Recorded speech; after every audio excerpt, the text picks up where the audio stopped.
the birds, but I feel like the feel good aspect of the movie. There's no feel good in the real Birdman's life. He's just a miserable son of a bitch that's mean as a rattlesnake that lives in a cell by himself. And they took his birds away when they sent him to Alcatraz, and he went kind of crazy over that. So well, Alcatraz, it's a good, cool looking place from out far away, and you were there. So it was. You compared me riding in a Waymo to an autopilot in an airplane. Okay. So I thought to myself, we were both joking on the last pod about how much pilots must use the autopilot. Guess, okay, so I found a couple different things on this, but I found a good Reddit post of actual pilots that talk about it. Guess how much of the time that autopilot is on a standard commercial flight? that it's on. Yeah. I'm going to guess it's on all the time. But I mean, close. But I mean that they have. I'm sure they can take over, but I would imagine that the auto. Yeah, they said probably it's like cruise control, or the thing in your car now where it keeps you in the lane or whatever. Yep. They say it's on 99% of the time.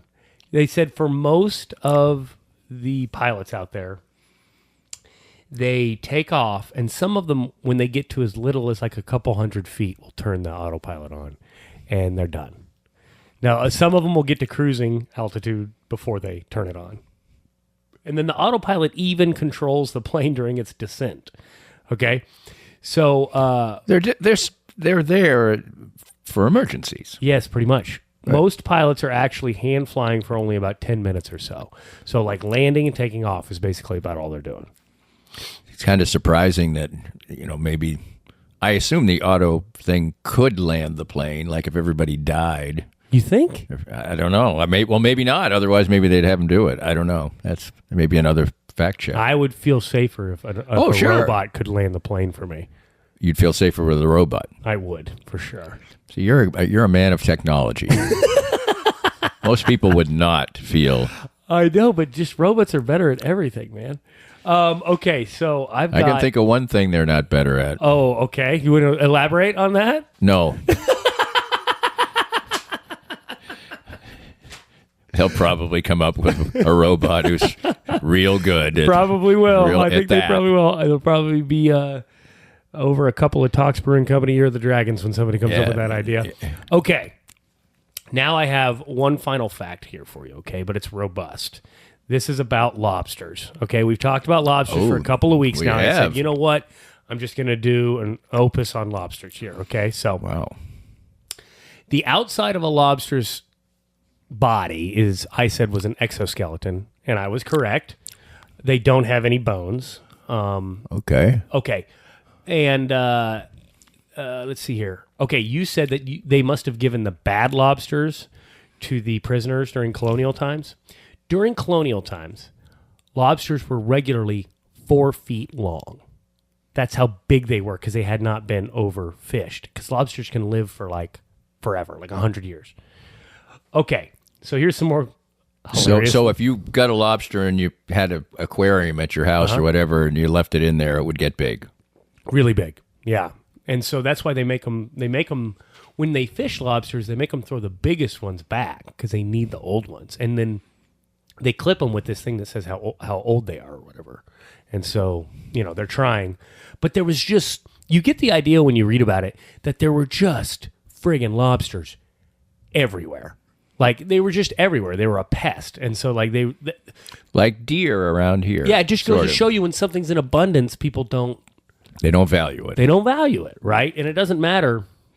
But, anyway, so this is really interesting. So, we had talked about why wouldn't you eat them? I mean, lobsters are delicious. Why wouldn't they have figured that out? And we had said maybe they just didn't cook them right, or maybe they just gave them everything, right. Brains and all. Turns out they didn't cook them right. So here's what happens. Back then, they would cook the lobster like they do any other meat. They would kill the animal first and then cook it. Well, lobsters, when you kill it, it puts these enzymes out into the meat that makes the meat taste terribly, right? That's why you boil lobsters alive, and that's what makes them yummy. Wow. Okay. Now that is a fine, fun fact. So here's how they figured that out. They started serving lobsters on trains, right? So they keep them in a tank, drop them in the water because they would keep, and they started feeding them to people on trains. Well, people on trains, in the West had never seen this before, and they didn't know that it was poor people food. So they would eat it, and they're like, this is delicious. So they start requesting it. Well, the train people had figured out that you need to boil them alive. So then the chefs start figuring that out, and so anyway, by 1880, it was fancy food. But they had already... Because most people who probably ride the train when they're going to get fed are more affluent. Are probably affluent. Yeah, exactly. So by the time that it was fancy food, though, there weren't lobsters everywhere anymore, right? So they were grinding them up into fertilizer. That's how many there were? That's how many there were. Well, they were feeding them to prisoners. They were feeding them to the Birdman of Alcatraz. That's right. He probably did. Well, no. By then they weren't. So anyway, soon after that, the price of lobster meat got really, really high, and they didn't give it to poor people anymore. They didn't make fertilizer out anymore. No. And now, Danny, you know everything there is to know about lobsters. Well, all I know is that my lobster, and usually a lobster roll that you get, is not really a robust sandwich. Yeah. There's not much there. It's delicious, whatever, and the one I had in Los Angeles was like $23.95 or something. And it was like a little roll. Well, just think about the size of the lobsters at your local hen house or whatever. And then imagine when there was like 4 foot lobsters. When you have to play with the lobster, though, you do realize that, there's not a tremendous amount of meat in the average lobster. The average lobster now, But how long is the average lobster now? Foot and a right? half? Maybe something like that. Right? Yeah, I never liked, bring me the lobster out or make them. I did not like wrestling with the lobster. I've never done that. No, I always wondered, why are they doing this to these poor bastards? Why are they boiling these guys alive?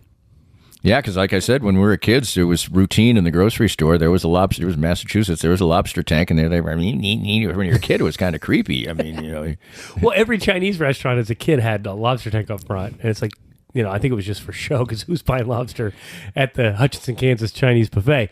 But probably wasn't available. But think about these lobsters.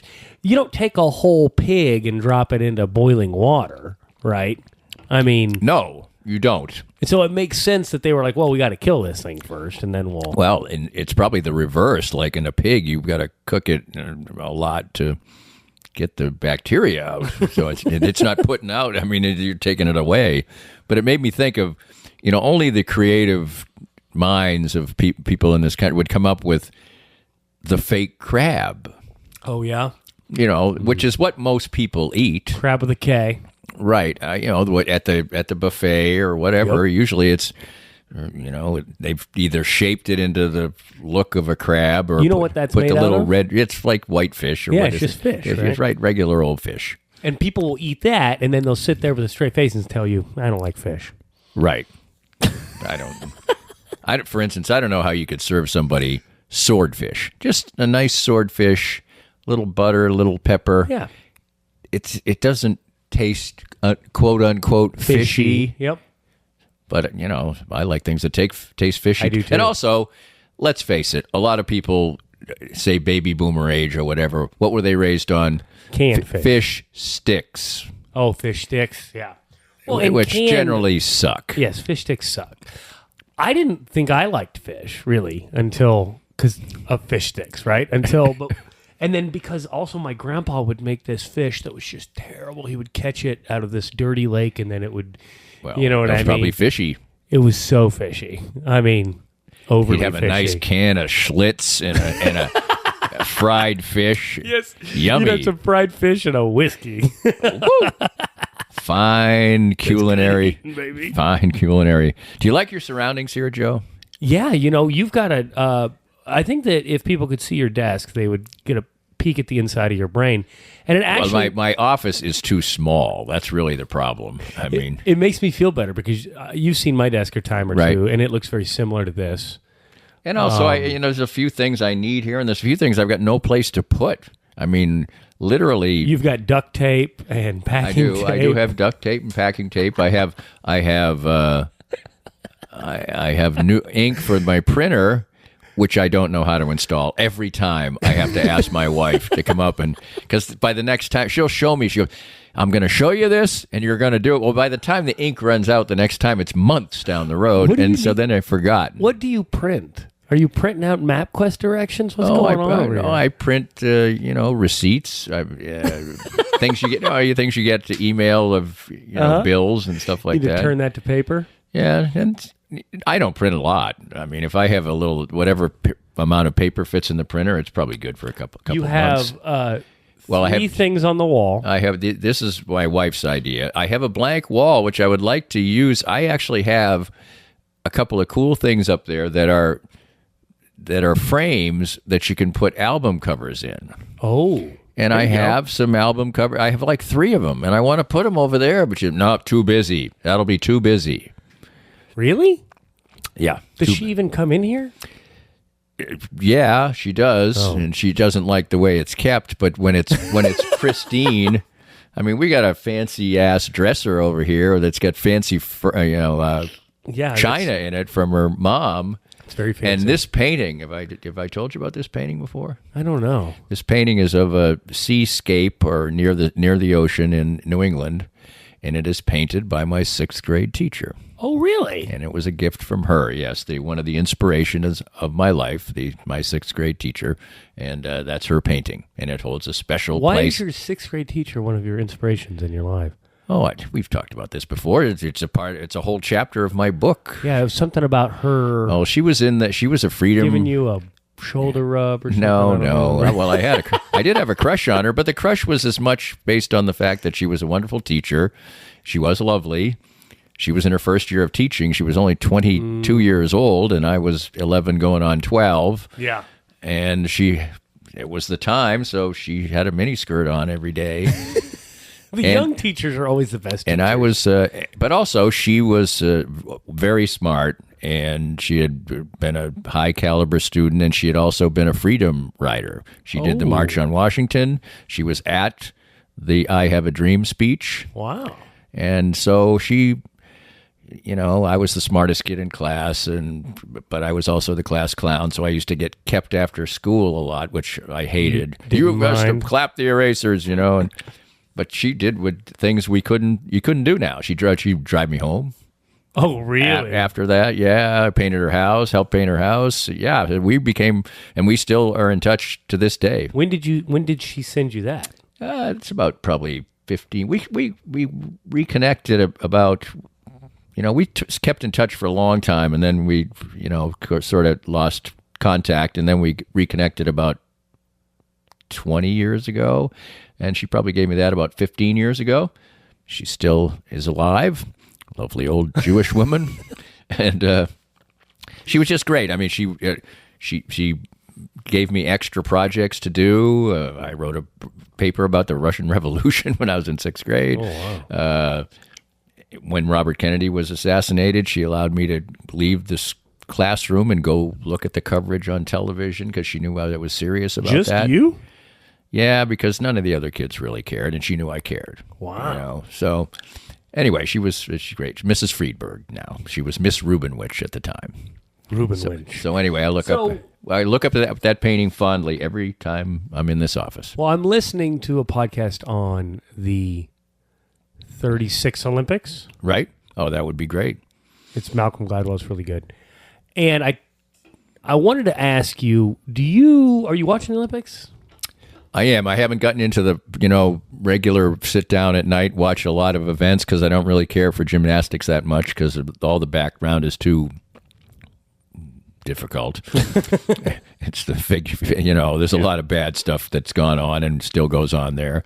And, I like track and field the best.